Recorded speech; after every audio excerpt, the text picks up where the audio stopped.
Hello, my friends on YouTube. This is Angie again. Today's May 1st, 2017, and I'm overdue for Botox treatment.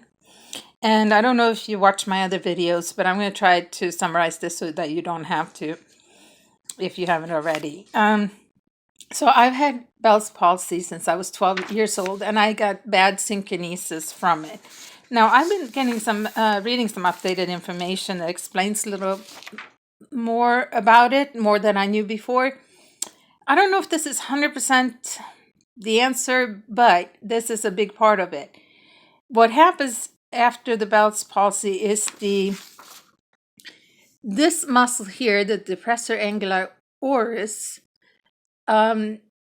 is stronger than when you heal. This one has remained or is stronger, this one and this one here, than the upward muscles.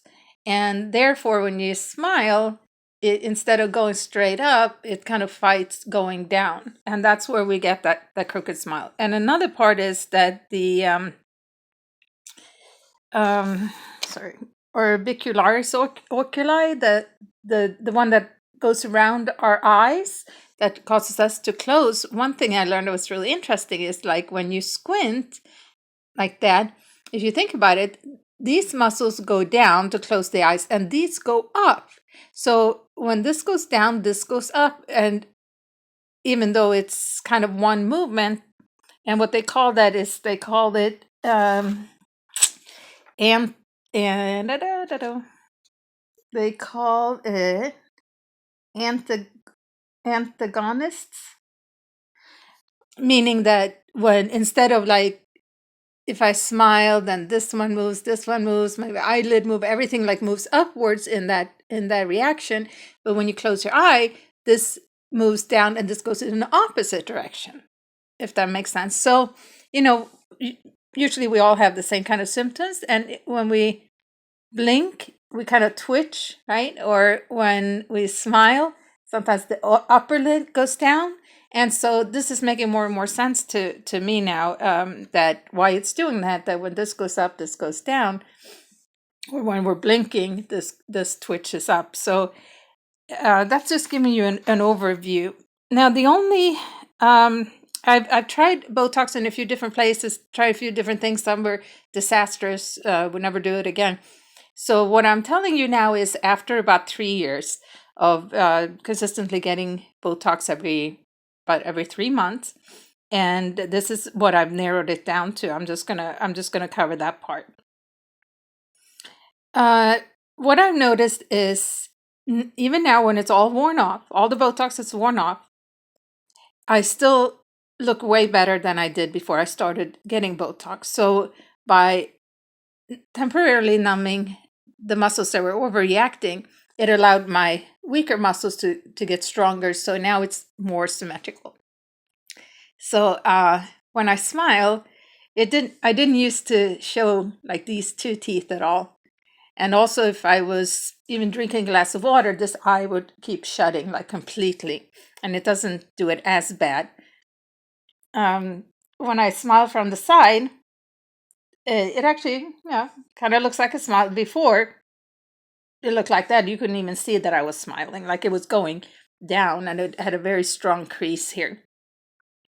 So some of the things that I'm doing now, for me, I like to lift this eyebrow a little bit because it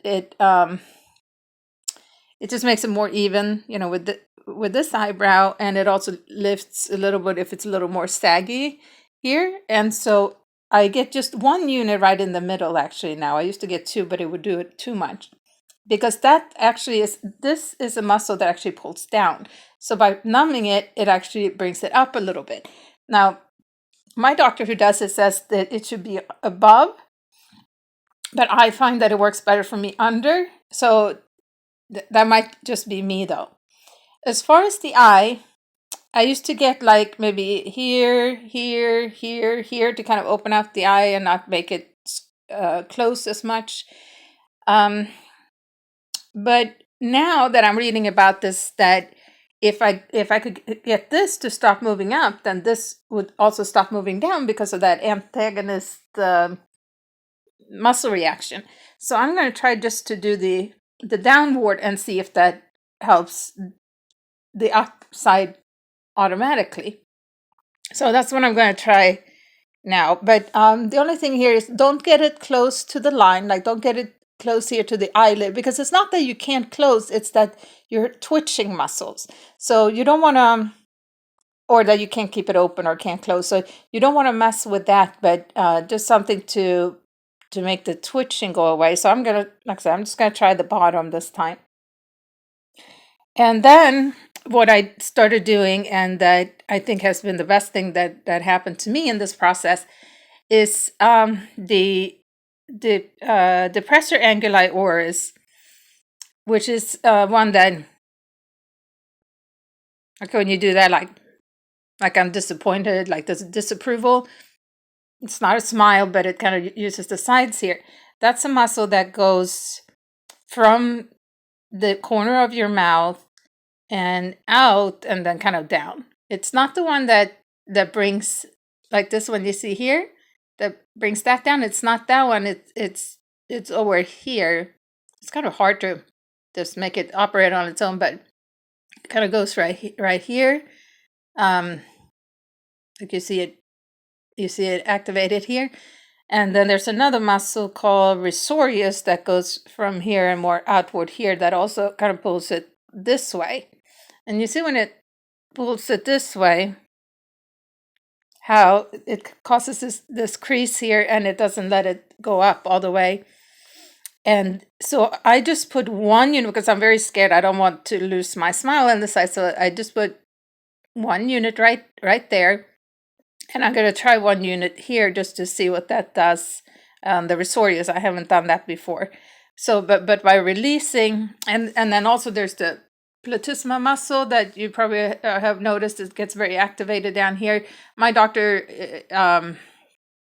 is not that kind of doctor, so he doesn't like getting into the medical portion of the neck, but a lot of people have success numbing that as well, but you need a lot of units because that's a very strong muscle. So I'm just going to focus on releasing the downward muscles here to try to improve my smile, like it has. So I'm just going to keep that up. And then, because when I talk, you can see that this moves, way up here, more up here, more down here. So it you see more teeth, and so it makes this more noticeable that the smile is not straight. There is zygomaticus muscles that does the big smile. One goes here and one goes here. And like there's a minor and a major, and the lower one is actually called the major. And that's where I'm going. I have an appointment today. That's where I'm going to ask that he does it today, because he's always put 3 units, but I'm not sure if he's been putting it here or here. Like I'm not sure exactly which one. But doing some more research now, I want for sure to have it be put in the major one, the lower one, that when you smile really, really big, that's the one that brings it all the way out. And that's what I want to bring down a little bit to make it more even. And then if you see when I talk, that you see that it's a little bit, they call pebbled skin here. And if you put 2 to 3 units here, that also takes that away, because it kind of brings that out and evens out the skin, so it doesn't kind of look wrinkled or old there unnecessarily. So again, that's what I'm going to do today. I'm going to put 1 unit here, lift this up a little bit. I'm not going to put any above here, even though when I smile this goes down, because I'm going to try to just put them here and see if that will also stop this from going down by this no longer going up. And also, this twitching when we close that one eye that we have, that we don't get as much on the other eye. Like if I lift my eyebrow, this moves up. So I'm gonna talk to him about where exactly we're gonna put the units, right in this area, and then 1 unit here, and maybe 1 unit here, because I don't think that's gonna hurt. It's not the major smile muscle; it's the risorius, and then 3 units here on the major, the one that really brings it out all the way. So that should be it. So 3, 1, one, and then maybe possibly one more, with the twitching there. I had to talk to him. One here and then this one where you can feel it's hard right here, because it might not be in the exact same spot for you. You have to find that muscle and make sure you don't get this muscle, because then this will not come down, and you want that to come down. All right, so I hope that helps, and I'll post a video with the results in a week or two, and talk about it more. And I think we're getting this narrowed down. I'm more and more happier with the results. I haven't had any mistakes lately where I did something that actually made it worse. So I'm excited about it, and I hope this all helps you as well. Have a great day.